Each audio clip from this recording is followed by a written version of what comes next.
There is a mountain on Mars. It rises from the surface like a monument, like a scar, like something that should not be possible. It is taller than anything on Earth, taller than Everest, taller than the deepest ocean trench is deep. So tall that if you stood at its base and looked up, the summit would disappear beyond the curve of the planet itself. And it is not alone. Mars is not the dead, barren wasteland most people imagine. It is not a smooth red desert, punctuated by rocks and dust. It is not a simple empty world waiting patiently for human footprints. It is violent. It is scarred. It is a landscape carved by forces so powerful and so ancient that they make Earth's geological history look gentle by comparison. There are canyons that could swallow entire mountain ranges, ice fields that stretch for hundreds of miles, plains covered in patterns that look almost deliberate, almost intentional. And there are things we have seen on Mars that we still do not understand. Shapes, structures, anomalies. Not evidence of life, perhaps. Not yet, but evidence of a world far stranger, far more complex, far more unsettling than the red dot in our night sky would ever suggest. This is not the Mars of science fiction. This is the Mars that exists, and it is shocking in ways most people do not know. The mountain that defies belief. Olympus Mons does not look real, even in photographs, even in data.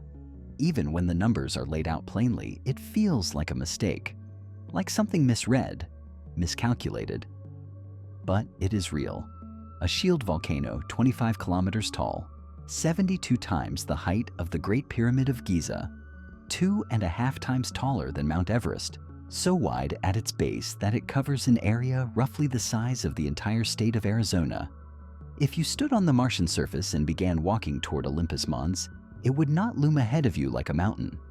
It would simply rise slowly, almost imperceptibly, as you walked. The slope is so gradual that you might not even realize you were climbing. But you would be, for days, for weeks, climbing a slope that stretches 300 miles from edge to edge. And when you finally reached the summit, you would be standing higher above the Martian surface than commercial airplanes fly above Earth. The caldera at the top is 85 kilometers wide, deep enough to hold entire cities, scarred with overlapping collapse pits where magma chambers once emptied and the ground above fell inward. Olympus Mons is not just the tallest mountain in the solar system. It is a monument to a world that once burned, because Mars had volcanoes. Not small ones, not brief ones. Volcanoes that erupted for millions of years, that poured lava across the surface in flows so vast they reshaped continents. And then, at some point, they stopped. The core cooled. The magnetic field collapsed. The volcanic engines that built Olympus Mons went silent. And the mountain was left standing. A gravestone for Sia, planet that died. The wound that never healed. There is a scar across the face of Mars. It is called Valles Marineris, the Mariner Valley, named after the spacecraft that first photographed it in 1971. But calling it a valley does not do it justice. It is a wound, a canyon system 4,000 kilometers long, 10 kilometers deep in places, 200 kilometers wide at its widest point. If you placed it on Earth, it would stretch from New York to Los Angeles. It would be deep enough to hold Mount Everest and still have room above it, wide enough that if you stood on one rim and looked across, the other side would be beyond the horizon. It dwarfs the Grand Canyon, the way the Grand Canyon dwarfs a crack in the sidewalk. But Valles Marineris was not carved by water, not slowly, not gently, not over millions of years of patient erosion. It was torn open. The leading theory suggests it formed when the Tharsis volcanic region, a massive bulge on the Martian surface, rose and stretched the crust until it split. Tectonic forces pulling the planet apart from the inside. But that does not explain everything. The walls are too steep, the depth too uniform. The branching tributary canyons that feed into the main trench suggest that something else happened here, something more violent. Some researchers believe that water once poured through these channels, not rivers, not streams, but catastrophic floods, biblical in scale. Water released from underground reservoirs, tearing through the landscape with enough force to carve stone. And then the water vanished, frozen, evaporated, lost to space when the Martian atmosphere thinned and the planet could no longer hold it, leaving only the scar. A canyon so vast that if you fell from its rim, you would have nearly a full minute to think before you hit the bottom. And in that silence, you would understand Mars was not always dead. The poles that should not exist. There is ice on Mars, not hidden, not buried deep beneath the surface.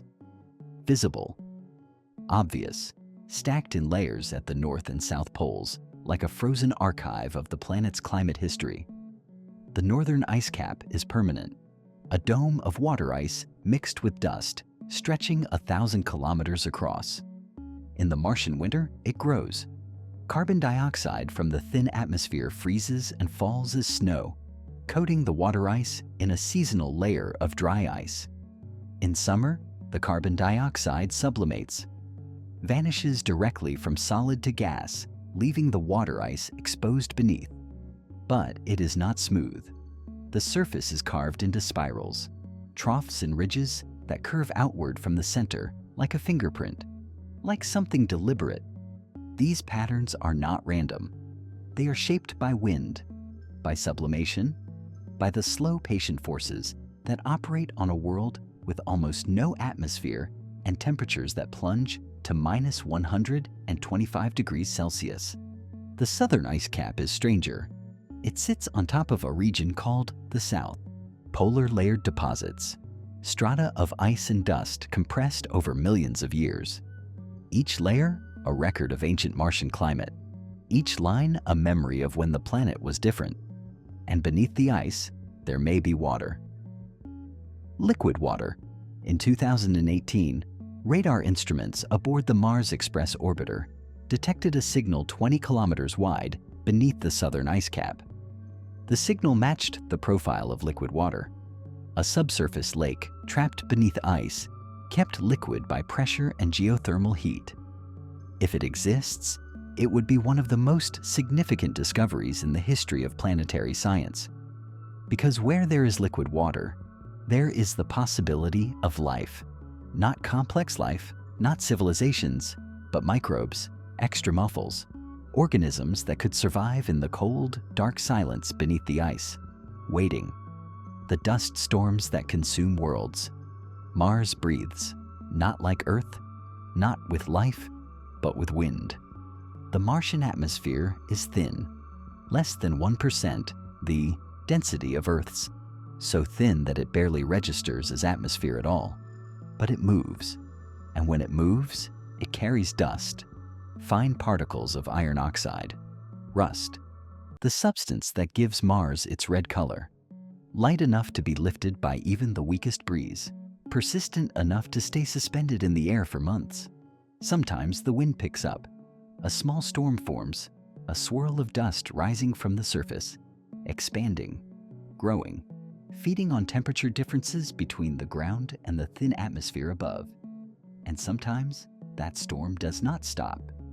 It spreads, it merges with other storms, it grows until it covers entire regions, entire hemispheres, until it swallows the planet whole. These are the global dust storms of Mars, events so massive that they obscure the entire surface, events that can last for weeks, months, blocking out the sun, turning day into a dim, red twilight.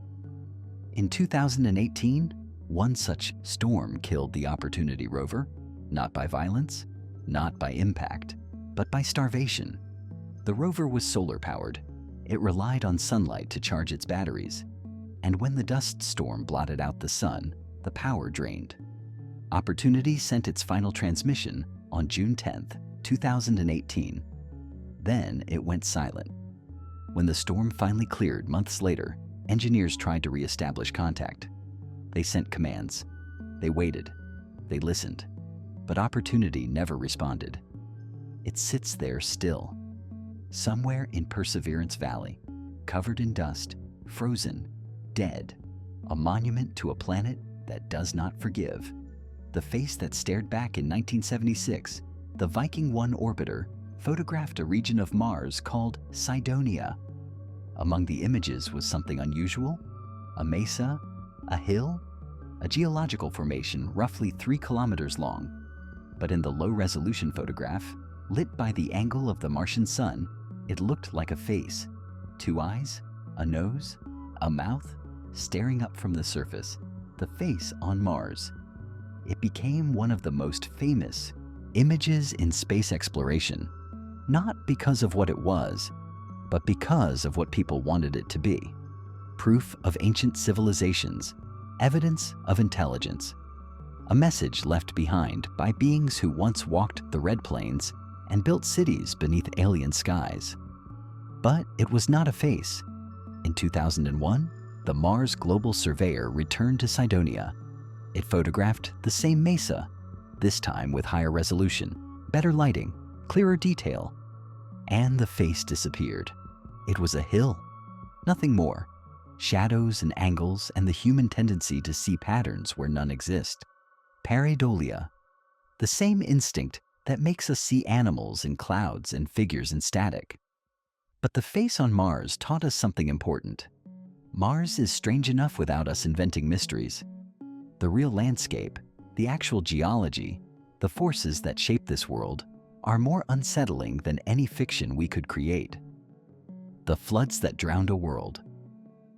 There is evidence of water everywhere on Mars, not as it exists now. Not as ice at the poles or frost in the shadows, but as it once was, liquid, flowing, carving channels through rock and stone. The surface is covered in dried river valleys, delta formations, alluvial fans, features that on Earth would be unmistakable signs of flowing water. But these are not small streams. Some of the outflow channels are hundreds of kilometers long, kilometers wide, carved so deeply into the landscape that they dwarf any river on Earth. The Kase Valles, the Ares Valles, the Mangala Valles, channels that were not formed by gentle rivers over millions of years. They were formed by catastrophic floods, water released suddenly, violently, perhaps from underground aquifers heated by volcanic activity, perhaps from reservoirs of ice melted by meteor impacts. The floods would have been unimaginable, walls of water moving faster than anything alive could outrun, carrying boulders the size of houses, reshaping the landscape in days or weeks.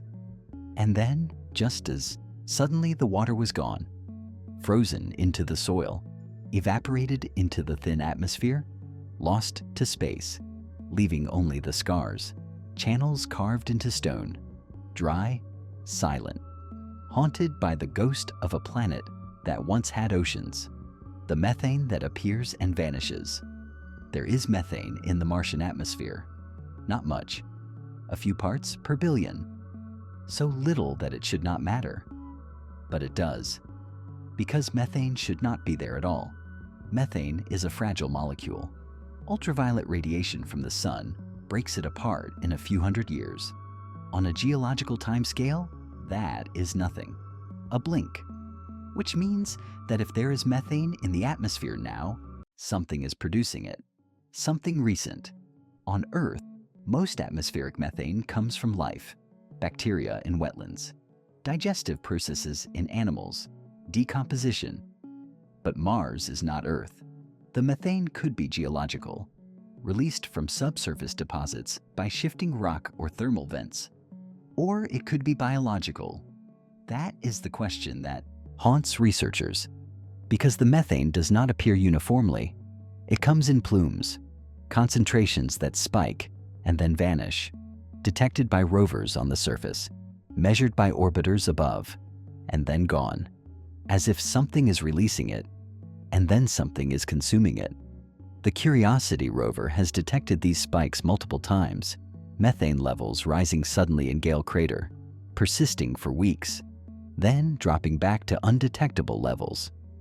No one knows why. No one knows where it comes from. And that uncertainty is more unsettling than any answer could be. The silence, at the edge of understanding. Mars is not what we thought it was. It is not a simple world, not a dead rock waiting passively for human exploration. It is a planet with a history we are only beginning to understand. A world that once had volcanoes tall enough to pierce the sky, floods powerful enough to carve canyons that dwarf anything on Earth, an atmosphere thick enough to hold water, magnetic fields strong enough to protect it from solar wind. And then it changed. The core cooled, the magnetic field died, the atmosphere thinned, the water vanished, and Mars became the cold, dry, radiation-blasted desert we see today. But the landscape remembers. Every canyon, every dried riverbed, every layered ice deposit, every methane plume. They are all evidence of a world that was different once. A world that might have been capable of supporting life. And perhaps, in some hidden pocket beneath the surface, in some frozen lake beneath the southern ice cap, in some sheltered crack where liquid water still exists, life remains. Not speaking, not building, not reaching for the stars, just surviving, waiting in the silence. The rovers continue to roll across the Martian surface. They photograph, they drill, they analyze, and every image they send back reveals a landscape more complex than the last. A world that refuses to be understood easily. A world that does not offer its secrets willingly. Mars does not care if we are watching. It simply exists, scarred, silent, waiting, and we are left to wonder what else lies hidden beneath the dust.